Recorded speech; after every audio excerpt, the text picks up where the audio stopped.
শাসকের আইন ছিল, এখন আইনের শাসন। মুখ্যমন্ত্রী হওয়ার পর প্রথম প্রশাসনিক বৈঠকেই কড়া বার্তা শুভেন্দু অধিকারীর। এতদিন শাসকের আইন ছিল, এবারে আইনের শাসন চালু হয়েছে। আপনারা আইন মেনে কাজ করুন।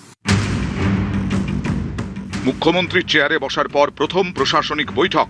শনিবার সেই বৈঠকেই কড়া বার্তা দিলেন শুভেন্দু অধিকারী। বুঝিয়ে দিলেন আইন শৃঙ্খলার প্রশ্নে কোনো আপোষ বরদাস্ত করবেন না তিনি। এতদিন শাসকের আইন ছিল, এবারে আইনের শাসন চালু হয়েছে। আপনারা আইন মেনে কাজ করুন। 4টে স্তরে আমরা গুরুত্ব দিতে চাই। একটা হচ্ছে রাজনৈতিক হিংসার বলি, দ্বিতীয় হচ্ছে পুলিশের দ্বারা অন্যায়ভাবে অত্যাচারিত, 3 হচ্ছে মহিলারা যারা অত্যাচারিত হয়েছেন, কমপ্লেন করতে এসেছেন, বলছেন আপনাদের মিটিয়ে নিন, কমপ্লেন না করাই ভালো।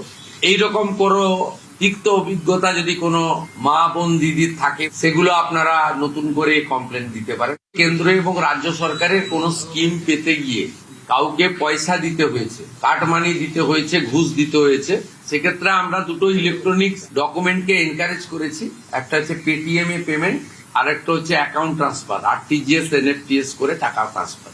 এই ডকুমেন্ট পেলে অ্যারেস্ট করে দিই। আর বাকি যাদের কাছে ডকুমেন্ট নেই তারা অভিযোগ করবেন, তদন্ত করে কনসার্নিং আইও দেখবে, তদন্তের গ্র্যাভিটি থাকলে অ্যাকশন নেবে।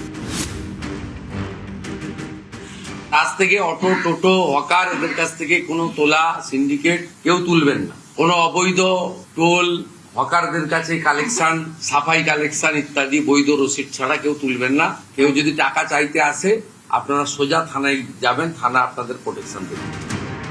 ডায়মন্ড হারবার তৃণমূল সাংসদ অভিষেক বন্দ্যোপাধ্যায় নির্বাচনী কেন্দ্র, সেখানেই মুখ্যমন্ত্রী শুভেন্দু অধিকারীর প্রথম প্রশাসনিক সভা। देखिए डर का माहौल था, हायरार्की तोड़ दिया, कोई सिस्टम नहीं था, डिसिप्लिन खत्म। एक एमपी का पर्सनल पीए का इंस्ट्रक्शन में ओसीआईसी लोग काम करता, वो एसपी को रिपोर्ट ही नहीं।